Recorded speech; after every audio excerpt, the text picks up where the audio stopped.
Channel के ऊपर नए हैं, वीडियो पसंद आती है तो सब्सक्राइब जरूर कर लेना। तो चलिए अब बिना किसी देरी के चलते हैं सीधा वीडियो की तरफ।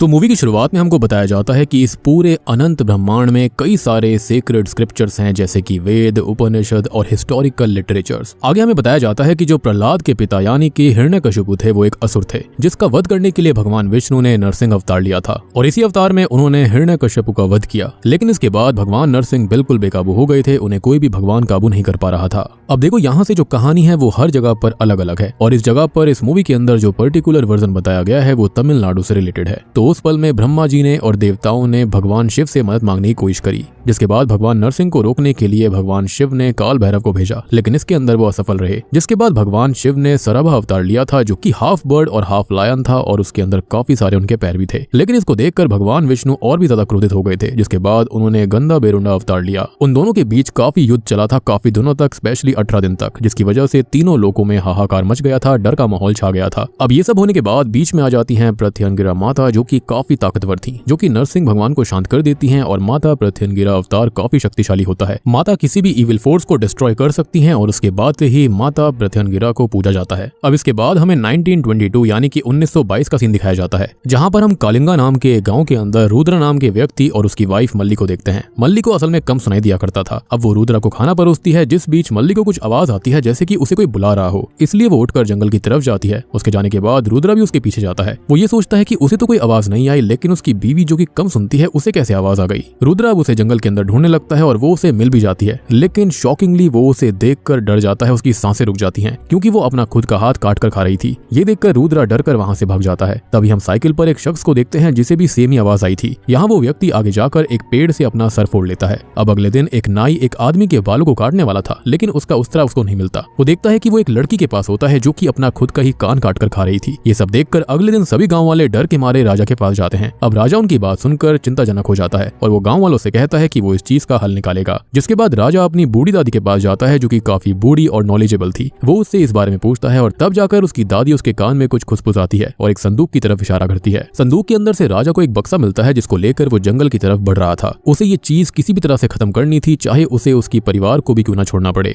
हम देखते हैं कि राजा के 2 बेटे भी थे। खैर अब राजा की बातों से हमें ज्ञात होता है कि इस गाँव के ऊपर एक श्राप है, जिसे एक वेपन की मदद से खत्म किया जा सकता है और उसी चीज को राजा जंगल में ढूंढ रहा था। खैर अब सीन यहाँ से प्रेजेंट टाइम में आ जाता है, जहाँ पर हम कुछ लोगों को नोटिस करते हैं जो कि एक शव को लेकर जा रहे थे। वहीं पर बीच में एक पेड़ से बनी हुई सीमा भी होती है, यानी कि एक बाउंड्री होती है, जिसका वो उल्लंघन कर देते हैं, उसको लांग देते हैं। यहाँ एक आदमी एक बूढ़े व्यक्ति से पूछता है कि ये सब रिचुअल क्यों किया जाता है, जिस पर बूढ़ा व्यक्ति कहता है कि अगर कोई इंसान मर जाता है तब रिचुअल के अनुसार उसे नेचर के हवाले कर देना चाहिए और उन्हें वो ट्रेडिशन फॉलो करना ही होगा। यहाँ पर वो शव को अब नीचे रखकर कुछ रिचुअल करते हैं, जिसके बाद वो वहां से जाने लगते हैं। बूढ़ा व्यक्ति कहता है कि अब कोई भी इंसान पीछे मुड़कर नहीं देखेगा, वरना वो भी मारा जाएगा। तभी हम नोटिस कर पाते हैं कि वो शव को एक भयानक क्रीचर उठाकर ले गया है, यानी कि शायद ये लोग इनडायरेक्टली किसी डीमन के लिए इनको छोड़ रहे थे ताकि वो इनको ना खत्म करे।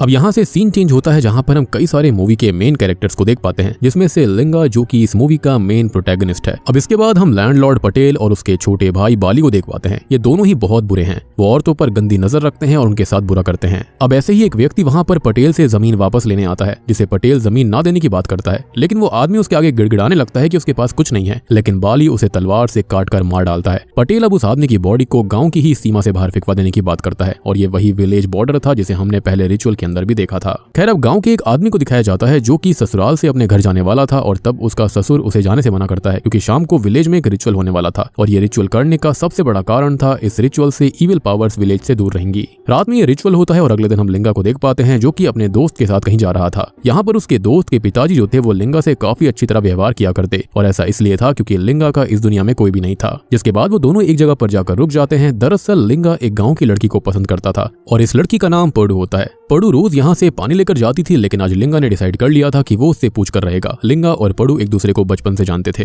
यानी कि वो अपना प्यार का इजहार करना चाहता था। जिसके बाद यहाँ से पड़ू जाती हुई दिखाई देती है, जिससे लिंगा रोककर पूछने लगता है कि वो उसे पसंद करती है या फिर नहीं, लेकिन यहाँ पर पड़ू उसके अंदर कोई भी इंटरेस्ट नहीं दिखाती और वहां से चली जाती है। अब रात में सोते वक्त लिंगा को एक सपना आता है, जिसके अंदर उसे एक सैटेनिक सिंबल, एक घोड़ा, एक माता देवी की छोटी सी माता की प्रतिमा और एक डिमोनिक आइज वाली तलवार, एक डीमन और एक स्केलेटन दिखता है। साथ ही साथ वो अपने बचपन वाले रूप को भी देखता है और ये देखने के बाद अचानक से उसकी आंख खुल जाती जाती है। दरअसल ये सपना लिंगा को अक्सर आया करता था, जिसका रीजन उसे आज तक नहीं पता, लेकिन कहीं ना कहीं इस सपने का कुछ तो मतलब था। खैर अब हम एक प्रेग्नेंट लेडी को देख पाते हैं जो कि अपनी छोटी बेटी चिन्नू के साथ अपनी माँ के घर जा रही थी। तभी चिन्नू आगे निकल जाती है, जिसके बाद उसकी माँ उसे ढूंढने लगती है। वो उसे ढूंढते हुए उसी गाँव के बॉर्डर की तरफ जा रही थी कि तभी एक बाबा उसे रोकते हैं। वो उसे कहते हैं कि वो यहाँ पर क्या कर रही है, उसे यहाँ पर नहीं आना चाहिए। इस पर वो कहती है कि उसकी बेटी इधर ही आई है। तब बाबा कहते हैं कि क्या उसे नहीं पता कि ये इधर बॉर्डर है, यानी कि एक सीमा है यहाँ पर। वो उसे जल्दी से उसकी बेटी को लेकर यहाँ से निकल जाने के लिए कहते हैं। जिसके बाद वो औरत बॉर्डर क्रॉस कर देती है और इधर हम चिन्नू को देखते हैं जो कि बॉर्डर की तरफ गई ही नहीं थी। अब बाबा उससे टकराता है और उसको एहसास हो जाता है कि उसके साथ क्या होगा। इधर हम उस प्रेग्नेंट औरत को देख पाते हैं जिसे काफी बेरहमी से मारा गया था और उसे मारने के बाद वो क्रीचर उसे ले जाता है।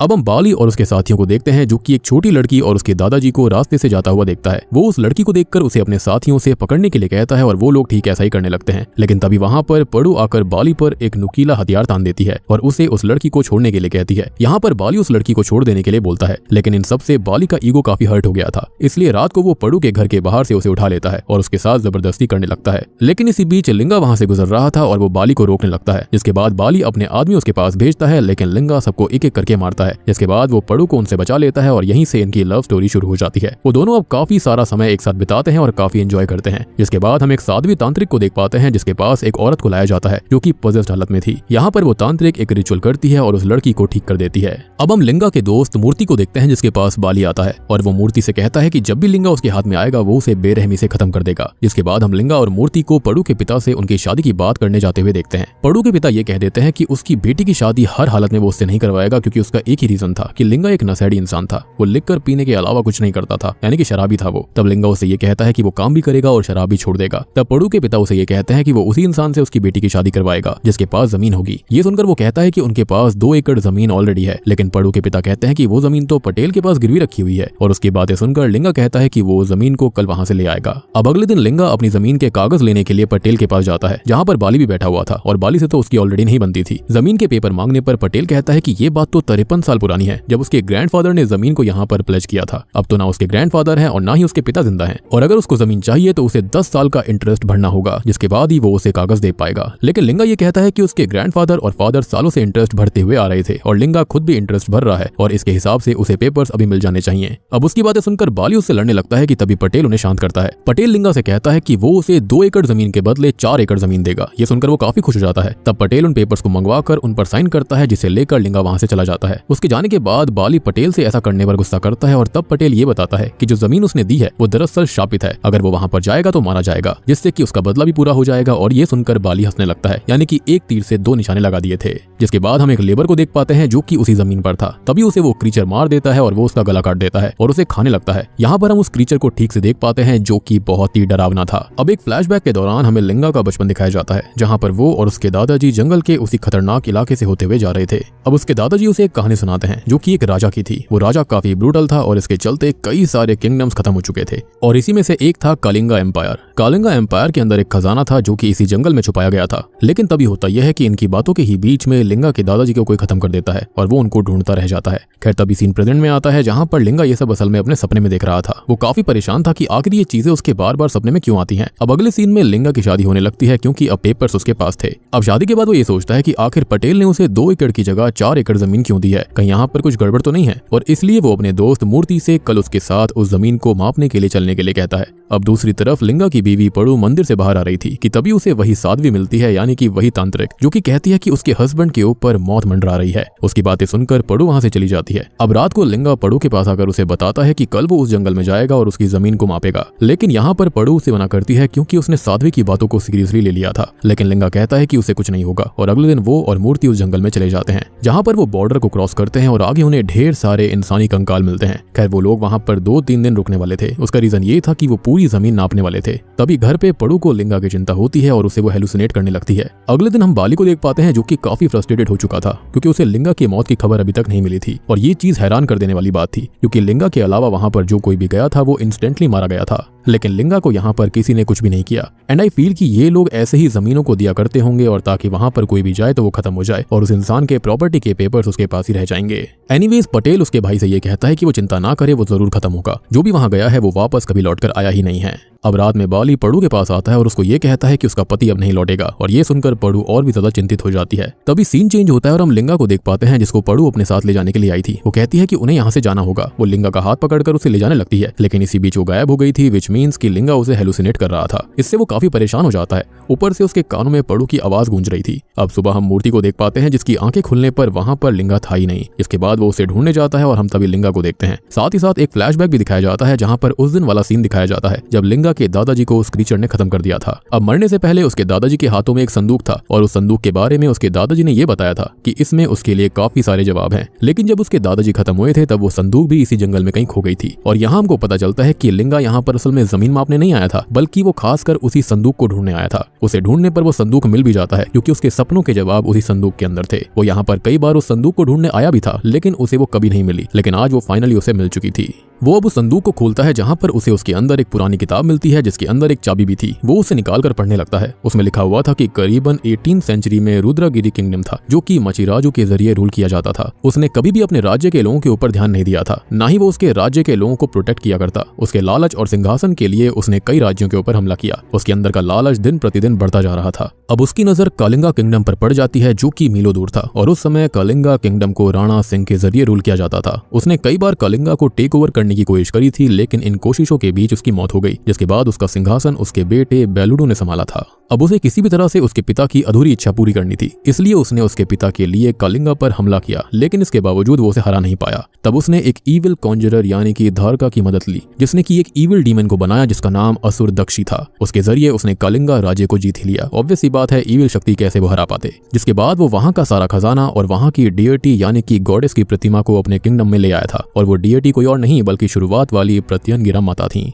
अब इन सब से होता यह है कि जो प्रत्यंगिरा माता होती हैं वो क्रोधित हो जाती हैं, और उन्होंने असुर दक्षी का काला जादू उसी राज्य के ऊपर पलट दिया था, जिसकी वजह से वहां पर एक भयंकर डिसऑर्डर फैलने लगा, जिसके अंदर लोग अपने आप को खा रहे थे। और यही चीज हमने शुरुआत में नोटिस करी थी, जहां पर लोग किसी की आवाज को सुनकर खुद को ही खाना शुरू कर चुके थे। और जो असुर दक्षी था वो इसी राज्य के लोगों को मारकर उन पर ही फीड करने लगा। उसे धारका और बेलुडू भी नहीं रोक पा रहे थे। जिसके बाद बेलुडू की पत्नी शकुंतला ने एक सेंट महर्षि से मदद मांगी। तब उन्होंने कहा कि उसके पति ने जो जंग लड़ी थी वो गलत तरह से लड़ी थी, वो अनएथिकल थी। अब सॉल्यूशन पूछने पर महर्षि ये बताते हैं कि उन्हें माता प्रत्यंगिरा देवी को एस्टेब्लिश करना होगा, और एस्टेब्लिश करने के बाद उनकी पूजा करनी पड़ेगी, वो भी पूरे रीति रिवाज के साथ में। जिसके बाद उन्हें सैक्रिफाइस भी देना होगा, यानी कि इंसान की बलि देनी होगी, और वो व्यक्ति उसी परिवार का हो सकता है। लेकिन सैक्रिफाइस से पहले उन्हें गांव के ट्रेजर यानी कि खजाने को और माता की प्रतिमा दोनों को एक पताल गंगा नाम की गुफा में रखना पड़ेगा। उसके बाद वहीं पर वो सैक्रिफाइस देना होगा, यानी कि खुद का सैक्रिफाइस, यानी कि राजा का ही जो वंशज होगा उसको वो खजाना और माता की प्रतिमा उस गुफा के अंदर ले जानी होगी और खुद का सैक्रिफाइस वहीं पर देना होगा। लेकिन ध्यान रखने वाली बात ये होगी कि वो उनके ही परिवार का हो, अदरवाइज चीजें और भी ज्यादा भयानक रूप ले लेंगी। अब जो हमने सीन स्टार्टिंग में देखा था ना, जिसके अंदर एक बूढ़ी औरत के कहने पर राजा ने संदूक के अंदर से वो डब्बा निकाला था, वो वही ट्रेजर का बॉक्स था, जिसे राजा ने माता की प्रतिमा के साथ वहां पर रख दिया था और खुद को सैक्रिफाइस कर दिया। और मेरे ख्याल से वो बेलुडू नहीं हो सकता, वो शायद से उसका बेटा या फिर उसका और भी आगे का कोई वंशज होगा। एंड यहाँ पर जो वो बूढ़ी औरत थी वो कोई और नहीं बल्कि वो शकुंतला ही होगी, क्योंकि इतनी नॉलेज होना तो शकुंतला को ही हो सकता था। खैर, राजा ने फाइनली खुद को सैक्रिफाइस किया, इन चीजों को रोक दिया जो कि उसके राज्य के अंदर हो रही थी, यानी कि ये श्राप जो इतने सालों से चला आ रहा था वो रुक चुका था। और जो सपने लिंगा को आया करते, जिसके अंदर वो माता की प्रतिमा, कंकाल, खजाने का बक्सा और उस डीमन यानी कि असुर दक्षी को देखा करता था, वो इन्हीं चीजों से रिलेटेड थे। और जो स्केलेटन उसे दिखता था वो उस राजा का ही था, और ये सब लिंगा को इसलिए दिखाई दे रहा था क्योंकि लिंगा कहीं ना कहीं उसी राजा का वंशज था। खैर, यहाँ पर महर्षि कहते हैं कि जब सब कुछ ठीक हो जाएगा तो उसके बाद एक दिन ये सब फिर से शुरू होगा, फुल मून वाले दिन, और इस गांव पर कर्ज फिर से आएगा और असुर दक्षी फिर से इस राज्य को बहुत ही भयानक तरह से रेन करेगा, यानी कि वही इस पर राज करेगा। अब ये सब बातें लिंगा अपने दोस्त को बताता है, जिसके बाद वो उस गुफा में जाते हैं। गुफा में जाने के बाद वो लोग खजाना ढूंढ लेते हैं और वहीं पास में एक तलवार भी पड़ी हुई थी जो कि काफी पुरानी थी। खैर, वो खजाने को देखकर काफी खुश थे क्योंकि उनकी जिंदगी अब बहुत ही ज्यादा अच्छी होने वाली थी। लेकिन एक दिक्कत हो जाती है कि वहां पर बाली आ चुका था, जो कि लिंगा मरा या फिर नहीं ये मेक श्योर करने आया था, क्योंकि सीन ये था कि उसने लिंगा के लिए मन में एक बहुत ही तगड़ा रिवेंज या फिर एक खटास पाल ली थी। तभी बाली ये बताता है कि उसने सुना था कि यहाँ पर जो आता है वो वापस नहीं जाता, लेकिन वो तो जिंदा है और इसलिए वो उसे खत्म करेगा। अब यहाँ लिंगा और बाली में लड़ाई होती है और लड़ाई के बीच वहां पर एक डरावनी आवाज आती है जो कि असुर दक्षी की थी। असुर दक्षी एक आदमी को मार देता है, जिसके बाद वहां पर भगदड़ मच जाती है और इसी बीच वो बाली और उसके साथियों को मारकर खा भी जाता है। एंड आई बिलीव कि जो असुर दक्षी था उसने शायद से इसको इसलिए नहीं मारा था क्योंकि वो राजा का वंशज था और राजा ने ही उसको बुलाया था, तो माइट भी उसको ये दिखा होगा कि जो उसका सिग्नेचर है यानी कि उसका जो खून है वो राजा वाला है, जिसके चलते उसने उसको नहीं मारा। अब इसके बाद लिंगा को उस तलवार के बारे में ध्यान आता है जो कि वही तलवार थी जो उसके सामने पड़ी हुई थी और वो उसके सपने में भी आया करती। दरअसल महर्षि गुरु ने एक इसी तरह के वेपन का जिक्र किया था जिससे कि उस असुर दक्षी को मारा जा सकता था और यही चीज राजा भी ढूंढ रहा था। दरअसल राजा चाहता था कि वो उस असुर को मार दे, लेकिन अल्टीमेटली उसे अपना सैक्रिफाइस देना पड़ा ताकि माता का आशीर्वाद उन्हें मिल जाए और यहाँ पर जो चीजें हो रही थी वो रुक जाएं। लेकिन ऑब्वियस ही बात है, असुर का कुछ नहीं हुआ था, वो वहां पर काइंड ऑफ कैद होकर तो रह गया था, लेकिन वो लोगों को अभी भी मार सकता था। और आपको याद होगा कि शुरुआत में कुछ लोग रिचुअल के तौर पर वहां पर बॉडीज को छोड़कर जाया करते थे, तो उनको कोई और क्रीचर नहीं बल्कि ये असुर दक्षी ही खाया करता था। यहाँ पर लोग खुद को बचा रहे थे ताकि वो जिंदा लोगों को ना खाए। खैर मूर्ति जो होता है वो सच्चे दोस्त होने का सबूत देता है, वो उस क्रीचर को यानी कि असुर को अपने पीछे भगाकर लेकर जाता है और इसका फायदा उठाकर लिंगा उस पर हमला करने लगता है। उस पर माता प्रत्यंगिरा की कृपा भी होती है और वो उस असुर दक्षी को मारने में कामयाब हो जाता है। अब सीन चेंज होता है और आगे बढ़ता है, जहाँ पर अब वो काफी अमीर हो चुका था और वो उस गांव को छोड़कर चला जाता है। अल्टीमेटली वो राजा का वंशज था तो खजाना तो उसका ही था। अब इसी बीच हमको एक शॉकिंग फ्लैशबैक दिखाया जाता है जिसके अंदर जंगल में जाने से पहले पड़ू ने उसके हाथ पर यानी कि लिंगा के हाथ पर एक काला धागा बांधा था जो कि उसे उसी साध्वी ने दिया था ताकि माता की कृपा उस पर बनी रहे। एंड आई बिलीव कि जो पड़ू का हेलुसिनेशन लिंगा को दिखाई दिया था जो कि उसे वहां से बाहर लेकर जा रही थी, माइट भी माता उसको बताना चाहती थी कि वो वहां से बाहर चला जाए और ये भी एक रीजन हो सकता है कि उसको असुर ने नहीं मारा था। अब यहाँ से सीन आगे बढ़ता है जहाँ पर फुल मून नाइट आ चुकी थी और हम ये देखते हैं कि असुर दक्षी फिर से आ चुका है और इस बार वो काफी शक्तिशाली है और बूम, इसी के साथ ये मूवी यहीं खत्म हो जाती है। तो दोस्तों ये थी कलिंगा फिल्म की कहानी जो कि एक काफी इंटरेस्टिंग और अच्छी मूवी बनाई है। अब देखो यहाँ पर मुझे लगता है कि शायद इसका सीक्वल आना चाहिए क्योंकि मूवी की रेटिंग काफी बेहतरीन है, 9.1 stars out of 10। And might भी आने वाले वक्त में लिंगा को फिर से आना पड़ेगा उस डीमन को मारने के लिए, क्योंकि अल्टीमेटली देखा जाए तो राजा का वंशज तो वही था, तो अपने किंगडम को बचाने की जिम्मेदारी भी उसकी है। एंड आई बिलीव कि जो सपने उसको आ रहे थे वो आने अभी भी नहीं रुकेंगे क्योंकि जो दक्षी डीमन है वो अभी भी मरा नहीं है, तो उसको वापस जरूर आना पड़ेगा। तो दोस्तों उम्मीद करता हूँ कि आपको ये फिल्म और एक्सप्लेनेशन पसंद आई होगी। पसंद आई है तो वीडियो को लाइक कर देना। बाकी आप बताना कि आपको ये फिल्म कैसी लगी, कमेंट करके जरूर बताना और चैनल के ऊपर नए हैं तो सब्सक्राइब कर लेना।